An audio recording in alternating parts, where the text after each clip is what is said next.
Chapter 22. I woke up in a tiny room with no television, aircon, or even electric fan. Only a bed with a white blanket and white pillow and a glass window that is impossible to open. I look around and I found a camera, or surveillance camera. I know that they are watching me from outside. I stood up and I tried to open the door, but it was locked from outside. I tried to shake the door, but it was too hard and too strong. I can even shake it, and it's impossible for me to open it. Hello, is anyone there? I asked, but nobody answered. I put my ear against the door to listen if someone is outside, but I can't hear anything either. I tried to shake the door, but I couldn't shake it. It's too hard and heavy. I feel like they don't want to let someone once they put it in. Hello, I called again, but this time in a louder voice, almost shouting, but nobody answered. Even though I know that there is someone outside that can hear me, they just don't want to mind me. Hello, I said, still trying to get their attention even though I know there is no chance for me to get their attention. I tried to reach the camera by jumping, but it was too high and I couldn't reach it. The room is so quiet and it makes diff and drives me nuts. I know they can see me, but they choose to ignore me. Hello? Let me out of here, I said while facing the camera and away get attention. Maybe someone was watching me from outside. Hello? Open the door, please, I added while still talking in front of the camera. Hello? I said for the last time. I am not crazy, I told them, but nobody answered. I'm sorry for trying to stab you with your ball pen. I promise not to do it again. Just let me out, please, I said to Dr. Costello while facing the camera, even though I am not sure if she can hear me. At least I tried to apologize to her. Echo! I called Echo because I miss him so much. I haven't seen him since the incident and I don't have any news about what happened to him. I hope he's fine. The last time I saw him, he got shot by the policeman. I know, I have a gut feeling that he is still alive, he just doesn't know where I am. I sat in my bed because I tried to open the door and reaching for the camera. Dr. Costello said that I am here for 2 weeks now. That is why I tried to touch the wound that I get from the gunshot, but I only feel a little pain. I put my shirt up to check the wound, but it almost dry. Dr. Costello is right. I'm here for 2 weeks now, and I cannot stay longer. I need to go out to see Echo and bring my life back. I heard someone open the door and waited it to get inside. A man wearing white shirt and pants went inside a tray of food. He put the tray on my bed beside me. Eat that, he said without looking at me. I look at the tray. It has rice, fried chicken, and buttered corn, with water and medicines. 2 tablets and 3 capsules. What's that for? I asked him. Take that after you eat. You need that, he answered in a serious voice. I want to go out of here, I said, and I looked at him, but he ignored me. He didn't even look at me. He just gave me the tray of food and told me to take medicine, but I don't want to take it because I know myself I am not sick. Can you help me? I answered, but he didn't answer as he was deaf. He left the room, locked the door, and left me alone. I looked at the tray for a couple of minutes until I realized that I was already hungry, so I decided to eat the food with no taste and drink water, but didn't take the medicine. I picked it up just to step on it, and I don't care if they will see me in camera stepping on my medicine. I know I don't need it because I am not sick or crazy. I sit down again and think about how I can get out here. I am alone inside this tiny room and I can only hug a pillow and only the surveillance camera is the one with me. I miss Echo so much and I feel that I am dying because he is not beside me. I wish one day he would come and rescue me so that we can be together again like before. I lie down on the bed and I try to sleep, but I cannot sleep. I just keep on rolling, finding the right position to make me fall asleep. But I cannot sleep. I take a deep breath to kill the boredom, but it won't help. Thinking about Echo makes eager to get out of here. Echo! I whispered and I sighed. I look around and roll again. I hug my pillow and close my eyes to fall asleep while still thinking of Echo, praying for him to get me out of here. Like a prince charming saving his princess in a castle with a wicked witch. I roll again to find a better position to sleep, but I can't fall asleep even if I have nothing to do. Echo, please, I beg, still hugging my pillow and still hoping for him to come and save me. Please come and rescue me, I added, almost crying. Thinking of the happy moments that I am with him in our house makes me homesick and gives me urge to go out. I feel like I want to escape, but I don't know. I don't know how.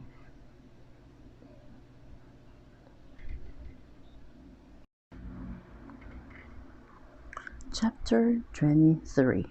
I hear the voice of an old woman who is waking me up because I need to go to school. I saw Nanny Silva when I opened my eyes. That is why I immediately hugged her. I miss you so much, I told her. I'm just here, I never leave, she said while hugging me and tapping my back.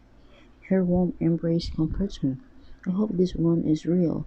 She let me wear the dress with the teddy bear and a rosary stitch on it. It fits on me, I said in amazement, because I can't believe it still fits because I remember the last time I wore this was when I was a kid. Yes, it still looks good on you, she said with a smile as I turned around as if I am in front of the mirror like I am doing before every time I wear my dress. Come here, I will tie your hair like before, she said, and I sat on a bed beside her. She held my hair and started combing it. Did you like it? When her sweet voice suddenly changed into a man's voice and I turned around to see who is holding my hair now, and I saw Brother Mike and he signaled me not to make a noise. He smiled at me and I felt scared again. He is wearing white shirts and shorts, the same exact clothes he was wearing when I kidnapped him. I look around and I am no longer inside the room, but I am in the playground at the back of the chapel where he abused me and he is going to abuse me again. No, I whispered while he keeps on touching my private part. I pushed him and I ran after him. When I saw my mom and dad in the garden carrying a worm baby, the worms and insects are eating their flesh and one by one falling it falls to the ground coming from their mouth, ears, nose, and eyes. I ran again because I got scared by what I saw. I was hit by the red car and I fell to the ground. I saw the couple that I burned go out from the car that I burned. They are slowly walking while swaying towards me while holding a ladder and a kerosene. I know they are going to burn me like what I did to them. I stand up even though my waist is hurting. I try to run away from them when I bump into John and he greeted me with a smile, followed by the girls Irene, Jean, and Shirley. He is holding a plastic that he is going to use to suffocate me. What I did to him. Like mom and dad, there are insects and worms also falling from his eyes, nose, ears, and mouth, and one of the worms fell into my arms. That was I immediately removed it. Why, Helena, you don't like what I look like now? He asked, and he held my hand. I looked at the girls, and they were looking at me. Their eyes are popped out, and half of their face gone. No, I screamed. I let go of my hand and ran away from them, but they are following me. Where are you going, Helena? You don't want to be friends with us anymore? They asked while still chasing me. You are all dead. You are not real. I shouted at them while still running away from them. I kept on running and they kept on chasing me. I tried to find a place where I can hide but I can't see any place to hide. I saw Belinda and he was laughing at me while pointing at me. She is laughing like a demon and his eyes or her eyes are full of madness. I kept on running for them not to catch me until I reached inside my room, then living room, then dining area, then chapel, then playground and on the street, then inside my room again, the living room again, then dining area again, then chapel, then playground, and on the street again. I kept on running in those places like a cycle. I saw Carmen still sitting on a chair and her mouth was still stitched. Her eyes full of anger stare at me made me more scared. And I know she wants to shout, but she cannot shout. She tried to move too, but she couldn't move. Her stares following me wherever I go. I'm gasping for breath and I'm get tired already, but I don't want to stop because they are still chasing me. I don't want them to catch me because I'm scared. I know they are going to kill me. I want to scream, but there's no voice coming from me. I accidentally stepped on a rack and it fell on the ground, and then I woke up and I am in the hospital now. The room is so quiet and the light bulb keeps on turning on and turning off. I didn't notice the window, but I'm glad that I'm still alive and it's still just a dream. I stood up and tried to open the door again for the third time, but it was hard to open. When I suddenly hear a whistle and a footstep from outside, I don't know why the whistle gave me headache. I closed my eyes and heard the whistle and the footsteps getting nearer, and after a second someone is opening the door. I opened my eyes to see who it was, and I saw a man who is about my age, holding a flower vase. He's now standing in front of me. He's still whistling while slowly walking near me. He stood under the blinking light, and I recognized what he was whistling now. He's whistling the good things, and I recognized his face, too. He is Arvin, and he is my ex-boyfriend. He's wearing our school uniform and his face all rotten, but I know he's fiercely looking at me. I get scared in an instant and try to run, but he grabbed my hair and pushed me on the bed. He ripped my clothes and tried to kiss me with worms falling down from his mouth. I feel so gross, but he's too strong and I can't let go of myself. I try to push him, but he's hugging me tight and he's continuously kissing me. I grab the steel vase that he dropped beside me and hit him hard on his head, using the vase that I'm holding and run again. I ran away from him and I kept on running like it will never end. I went to my room, to the living area, dining area, playground, and then chapel and then straight again like a cycle again. I'm running again and again until I'm losing breath. I fall on the ground, and my sight is getting blurred because of losing oxygen, and some of them close to me, closer and closer, until they are holding me now. John picked me up from the ground and put plaster on my head, while Mike hit me on the hammer, and couple wanted to burn me. Who like it, Helena?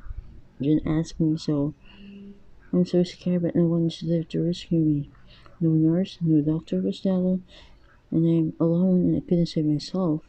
I heard Belinda laughing like a demon again, and I'm losing my breath now, while they are taking revenge on me.